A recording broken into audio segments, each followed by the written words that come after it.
Según los datos del Banco Central, durante el tercer trimestre de 2025, la economía de nuestro país creció 1,8%.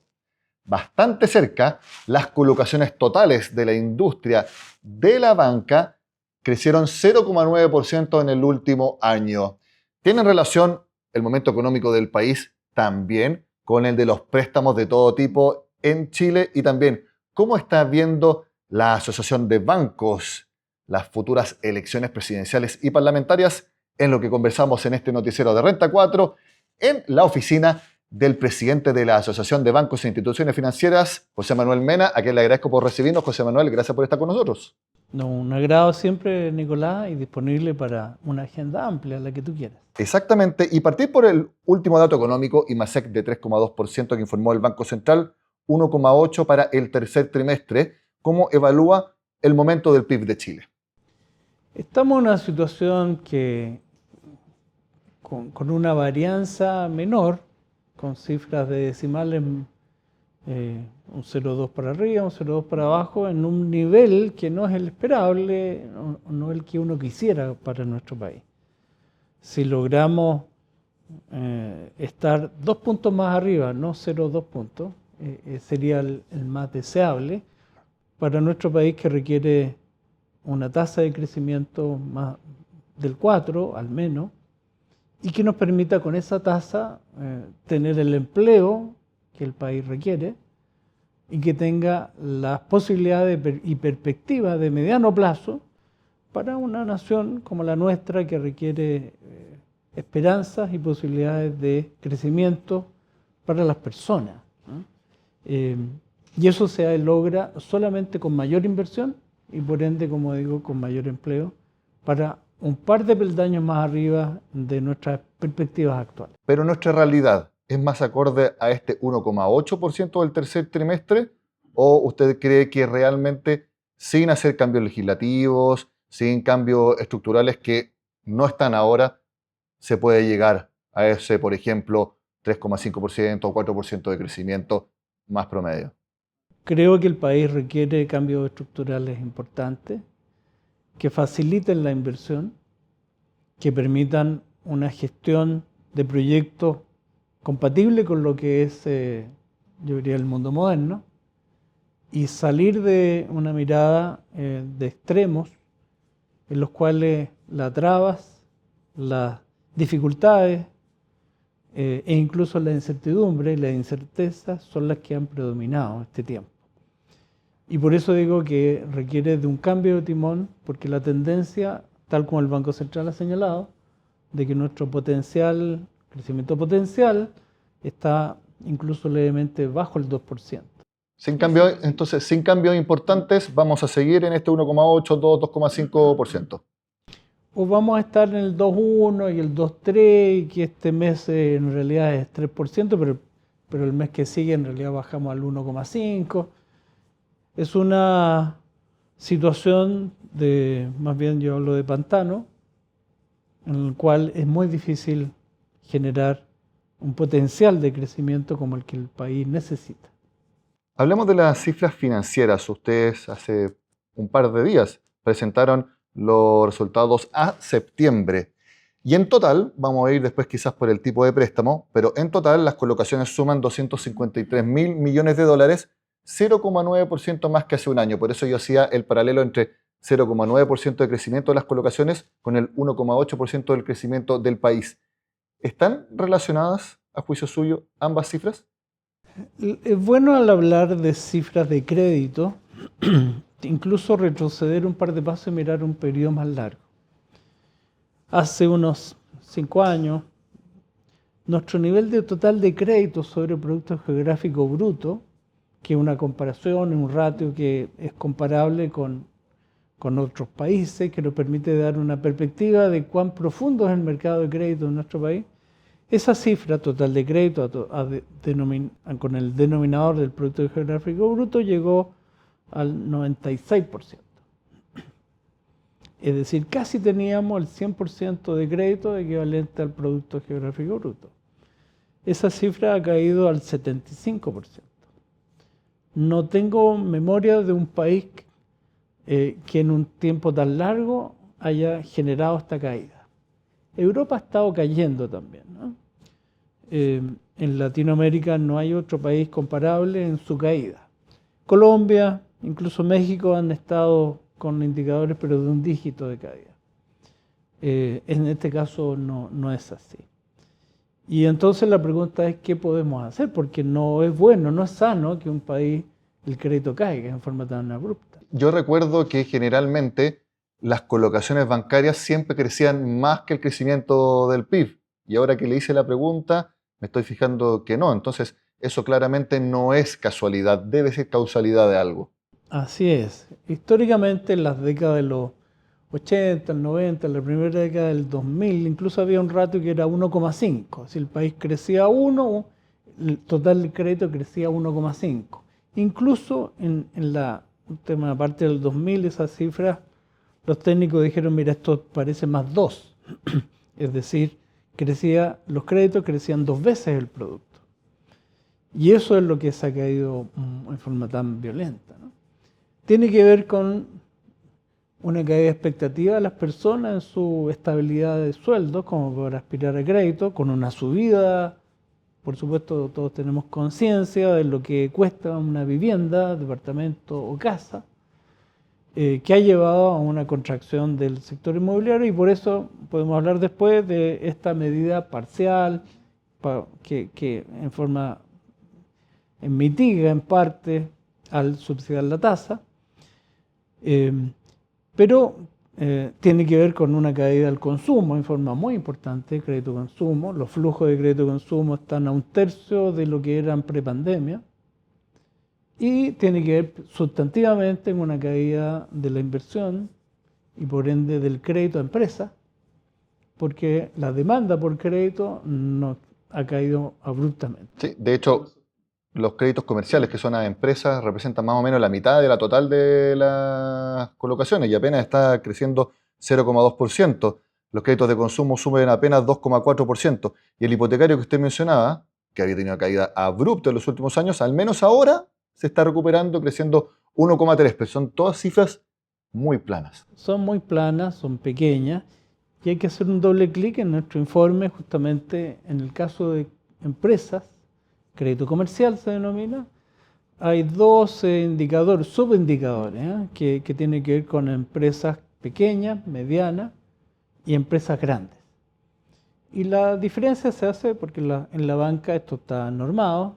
Uno provisiona por una matriz, es decir, hay un modelo de provisiones que son básicamente para empresas medianas y pequeñas, o se provisiona en términos individuales y por lo tanto hay que tener una carpeta con antecedentes. Si tú tienes una empresa grande, hay el banco o los bancos que son con los cuales se trabaja, tú trabajas, tienen un respaldo con antecedentes y por eso se habla de una calificación individual. El que ha crecido en este caso, en este indicador, es el crédito grande, el crédito corporativo, que no creció sustantivamente para lo que estamos hablando, creció un 2%. En cambio, los créditos a medianas y pequeñas están en 0,3, o sea, hay un orden de magnitud de diferencia. Nuestra mirada es que esto, ojalá se vea un cambio de tendencia, porque lo que teníamos durante 5 años es una tendencia solo a caer. Pero por cierto que si logramos volver a que el crédito suba, al menos el que sube el producto, ya es una buena señal. La señal acá es que si crece el crédito corporativo a las empresas, ¿se anticipa un aumento de la inversión? Es posible. Nosotros no disponemos de las razones por ello, ¿no? Esto es una información que cada banco cuenta y ahí hay reserva bancaria. Pero uno podría decir que si las empresas grandes están demandando más capital de trabajo, hay una expectativa de inversión, hay una expectativa de una mejora del crecimiento que puede ser con un contexto de coyuntura política o puede ser con un contexto más bien sectorial en algunos casos. Por ejemplo, en el caso de la construcción. Lo que hemos visto en este caso con el subsidio a la vivienda es que ya llevamos redondeando 30.000 solicitudes de un cupo de 50.000 en menos de 6 meses, se ha logrado ello. con créditos aprobados que en pocas semanas vamos a llegar a los 20.000, estamos en el orden del 18.000 en este minuto, y que eso lo que se buscaba era reactivar el sector con proyectos nuevos, con posibilidades de empleo nuevo, por lo tanto, y que permitiese bajar el stock a una cifra manejable. Las cifras nos mostraban que el stock terminado o en proceso de terminación era el doble de un año normal, el doble. Con lo cual ningún proyecto nuevo aparecía porque no tenía sentido, ¿no? ¿Para qué voy a hacer un emprendimiento de una vivienda, de un edificio, si encuentro que el stock está al doble de lo que es normal, ¿no? Está muy estoqueado. Volviendo a una cifra de la mitad, que podría lograrse tal vez al término de este programa, uno debería razonablemente esperar nuevos proyectos. Las cifras no están acompañando todavía mucho, pero uno podría pensar que se están preparando para esa mayor inversión. No, las cifras todavía no lo acompañan porque desde la construcción ya están pidiendo un nuevo programa, anticipándose a que se van a completar estas solicitudes antes del año plazo que se había establecido. Es cierto, incluso uno escucha a algunos candidatos presidenciales que establecen que en sus programas podrían haber incentivos adicionales en la misma línea, que podrían ampliarse. Hoy día el tope son 4.000 UF por vivienda, podrían ampliarse eso un 20%, por ejemplo, o más, y buscar mantener entonces esto hasta lograr una reactivación plena del sector. Son decisiones de política económica. Nuestra mirada es que este programa, esta política que se ha planteado para el sector, de hecho fue pensado dentro de la asociación, lo pensamos con nuestros equipos técnicos, y creo, cuando hablamos esto con el ministro Marcel, fue ante él y después al sumar a la Cámara Chilena de Construcción, nuestro planteamiento era más simple.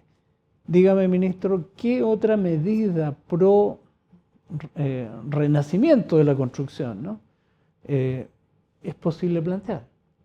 Que sea más barata que este programa, porque hay que recordar que este es un programa que tiene un subsidio en el tiempo, pero que al mismo tiempo el fisco, el Estado, recibe una parte de un IVA bien importante al momento de la venta, con lo cual durante los primeros años el fisco recibe más de lo que tiene que pagar. Respecto a los efectos, según los últimos informes del Banco Central, el promedio de los hipotecarios en Chile es 4,17%.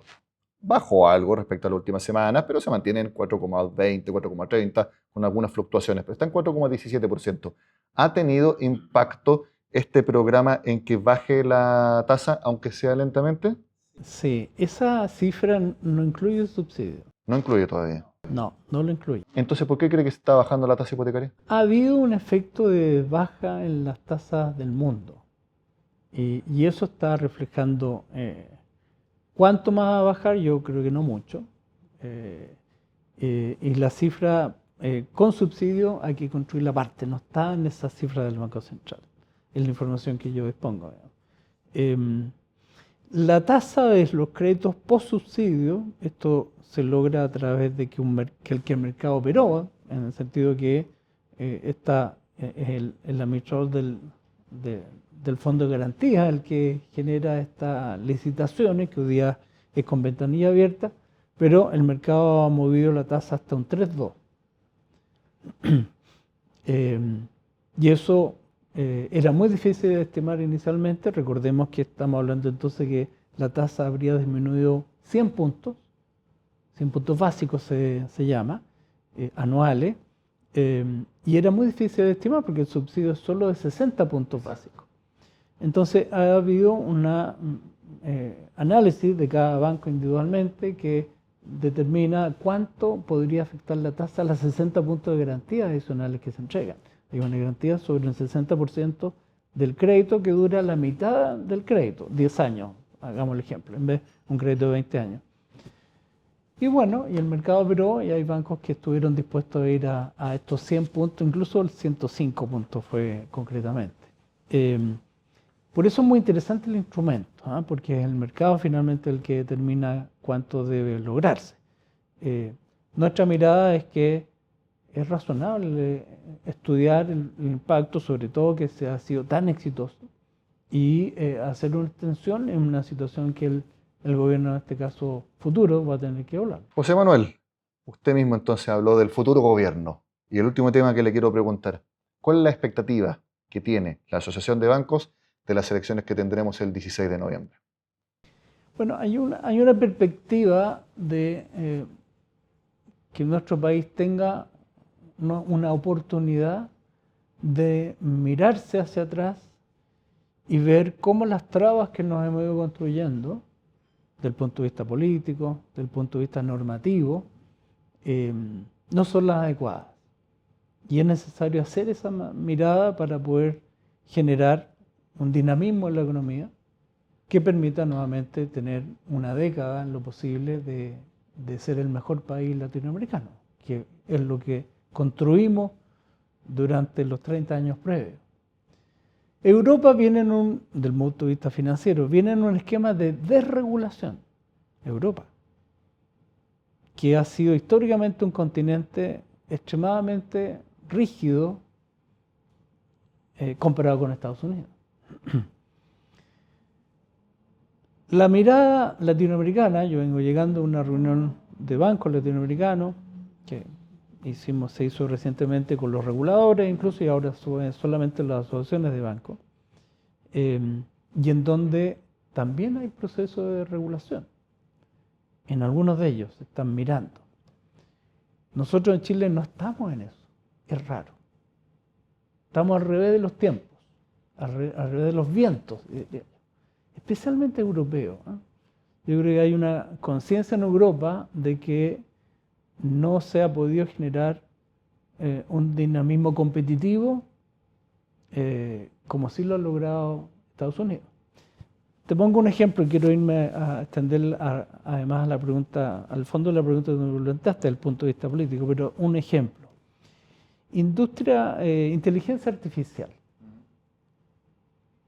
Uno dice, ¿dónde se ha desarrollado más la inteligencia artificial? Y la respuesta que uno encuentra es en Estados Unidos, no en Europa. Y en cambio, Europa tiene una ley sobre inteligencia artificial. Estados Unidos no tiene una ley. Estoy poniendo extremos, ¿no? Tal vez el camino requiere de un mínimo. Las empresas sí lo tienen. En Chile, los bancos, por ejemplo, existen políticas internas respecto a cómo usarla, de manera de no tener un problema de ciberseguridad, acotarlo lo que se debe. Pero son políticas internas. Requiere una ley. Hoy día nosotros, como país, estamos en camino a una ley, muy a la mirada europea. Pero yo creo que Europa está replanteándose, como digo, en términos de regulación y haciéndose esta pregunta. ¿Necesitamos más leyes para superar a Estados Unidos? No nos ha ido bien, los europeos dicen, en ese camino. Infiero de lo que usted está respondiendo de que no ve en los candidatos presidenciales una mirada de desregularizar ciertos aspectos que permitan un mayor crecimiento. Se ha hablado mucho de la permisología, pero en otros ámbitos, como el ámbito financiero, va por ahí un poco su mirada de que puede haber un cambio político, pero no ve un cambio en la forma de enfrentar la regulación. Sí, si vamos a ir solamente al sector financiero, bancario, nosotros necesitamos cambio de leyes y desregular. ¿Y lo ven los candidatos? Yo veo una disposición en un sector de los candidatos muy cercano a esta mirada, en los cuales uno puede entregar elementos. Mire, la tasa máxima convencional, ella es histórico. Y no solamente lo dicen los bancos, lo dice el Fondo Monetario, con su informe FSAP se llama, que se hace sobre los países, y donde ya por tercera ocasión el informe formal sobre Chile dice, oiga, ¿sabe qué? Deberá eliminar, no dice ni siquiera reanalizar, dice elimine la tasa máxima convencional, que ha generado una contracción del mercado formal sobre las pequeñas empresas o sobre las personas, segmentos C y D, y que lo único que ha hecho es destruir mercado formal y construir un gran mercado informal, ¿no? Y tenemos el gota a gota colombiano trabajando a sus anchas en esa situación, ¿no? Que obviamente los organismos policiales se tratan de contener, pero no es suficiente. Bien, también uno diría, mire, pero ¿por qué no hacemos una mirada a la ley de fraude? Que lo único que hace es generar mayores costos que finalmente va a tener que tomar las personas que tienen medios de pago formales. Y en donde, por ejemplo, y aquí me meto en la norma, mecanismos como los de autenticación reforzada, que fue postergado un año, yo creo que hay que ahí, ojalá imitar a las buenas experiencias europeas donde se generan mecanismos más suaves para algunos segmentos de la población, por ejemplo, adultos mayores. Y así podría seguir, o como hoy día no podemos entregar seguros para fraude en medio de pago, en los cuales uno puede caer.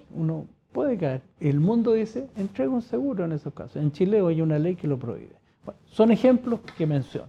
Usted que mencionó el aumento de los créditos de las empresas, mayores expectativas de crecimiento y también que ve cómo el mercado financiero a través de distintos índices hace proyecciones de lo que pasará. ¿Usted cree que va a haber un cambio en el sector político que esté en la moneda el 11 de marzo? Sí, si uno mira las encuestas que fueron publicadas hasta el viernes pasado, yo creo que va a haber un cambio. Creo que la tendencia que teníamos no era adecuada para lo que el país necesita. Yo lamento mucho que hemos retrocedido en mucho espacio como país.